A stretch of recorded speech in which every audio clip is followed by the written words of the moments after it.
però m'ha agradat molt i em sembla molt interessant aquesta tasca que feu.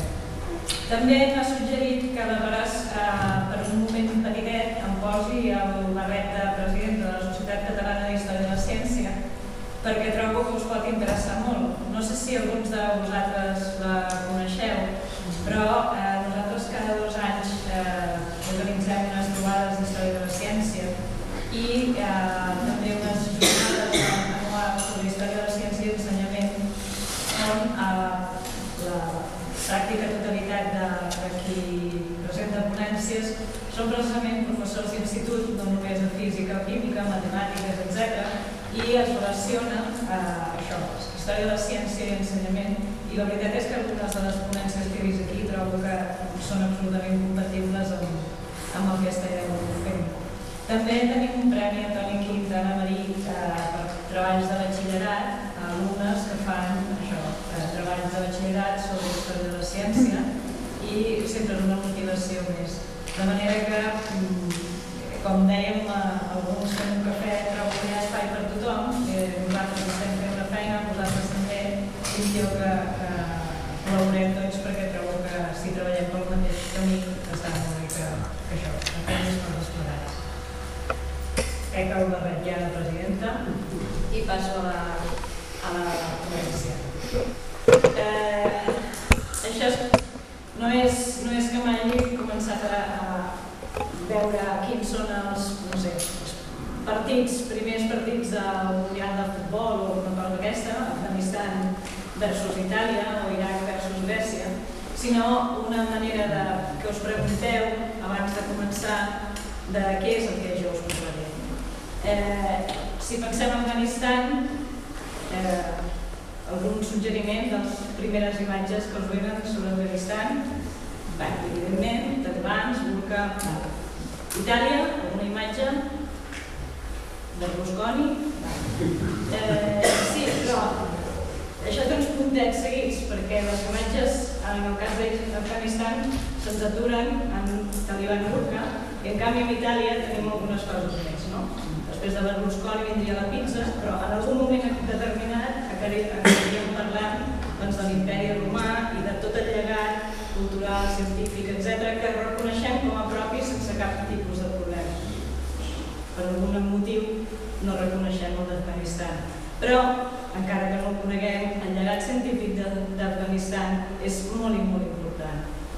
El mateix pot passar si fem el partit Iraq versus Grècia. Si ara pensem en Iraq, doncs pensarem en guerra, en petroli, que la humanitat és un desastre, potser. Si pensem en Grècia, doncs pensarem en la crisi econòmica, manifestacions, però se torna a passar el mateix. És a dir, en Iraq ens aturarem amb aquesta primera visió, que no són mentides, és a dir, formen part de la realitat actual, mentre que en el cas de Grècia, doncs tots també tindrem algunes imatges més que un cop més reconeixerem com a pròpies. Per què? Doncs això potser hauríem de pensar una mica més, perquè hi ha uns llegats que no sent específicament nostres, els reconeixem com a nostres, i uns altres, encara que ho són, no hi ha manera que els reconeixem com a nostres. Per això crec que és important fer-vos, amb el temps que tinc aquí, tot just serà com un tastet, una mena d'aperitiu de la història de la ciència a l'Àndalus i al Magrib.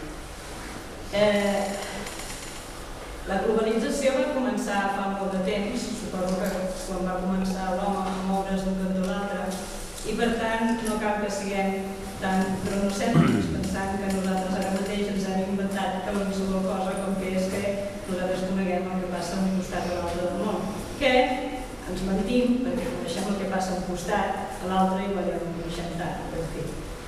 La circulació de les idees, dels coneixements, fa molts anys que circula, que existeix, i en aquest cas, els àrabs, sí que potser una de les idees que tenim és que són part activa en aquesta circulació de coneixements.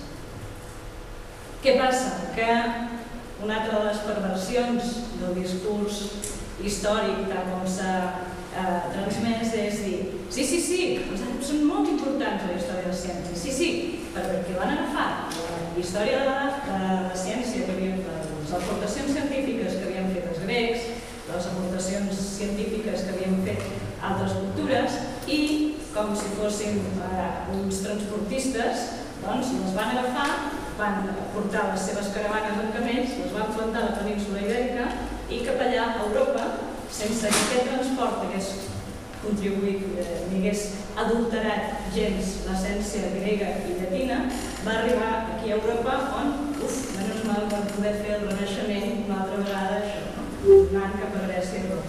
No passa res, però aquest transport no vull dir adulterar, però sí va canviar aquells coneixements que els àrabs havien adquirit de grecs, no només grecs, sinó perses, indis, etc.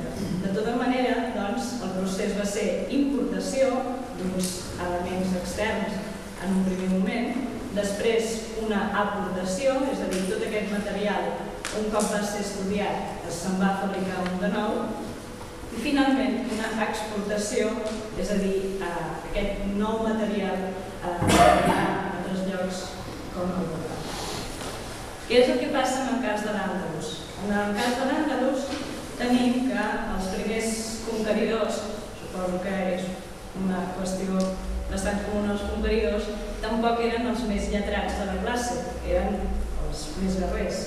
De manera que els primers àrabo-islàmics, berbers també, perquè si no part del contingent era berber, però en tot cas les elits que van arribar van aprofitar al principi el llegat clàssic que hi havia a la península Ibèrica. Aquest llegat clàssic era bàsicament de substrat de ti i de materials com el material enciclopèdic d'Isidor de Sevilla. També altres materials com per exemple aquest mètode astrològic que era el sistema de les cruces que recull el Tapi, que és el primer astròleg de qui conservem el seu nom, ja del segle VIII i IX, que posteriorment es tradueix d'acord amb Alfons el Savi amb la traducció d'aquest llibre de les cruces. Sistema astrològic, per tant, que de la península Ibèrica, possiblement també amb orígens del nord d'Àfrica, passa a la cultura arabo-islàmica i després a la castellana cristiana. D'altra banda, a més de tenir aquest llegat clàssic, també aquests àrabs venien amb el seu propi llegat, en aquest cas amb el seu propi llegat preislàmic. La importància cabdal del seu llegat està relacionat amb aquest sistema dels Anguà. Què vol dir els Anguà? Vol dir que fas un calendari, és a dir, un cicle anual solar, amb parelles d'asterismes. Quan surt una estrella, quan hi ha l'ortosia d'una estrella, hi ha l'ocàs acrònic d'una altra, que això passa, doncs, jo què sé, no sé què de maig, i això, cada any quan passa això, plou o fa vent, etc. Aleshores anem fent un calendari meteorològic associat a aquestes aparicions i desaparicions d'estrelles. Això, evidentment, està específicament concebut pel clima de la península aràbiga, on estaven associats aquestes aparicions d'estrelles en períodes de sequera, de pluges, de canvis de vents, etc. Doncs amb això, amb aquest coneixement del cel vent en aquests primers conqueridors, i després també les cròniques ens deixen anar que aquests conqueridors, que són més que conqueridors, són herois, fundadors del mite, tenen un munt de coneixements científics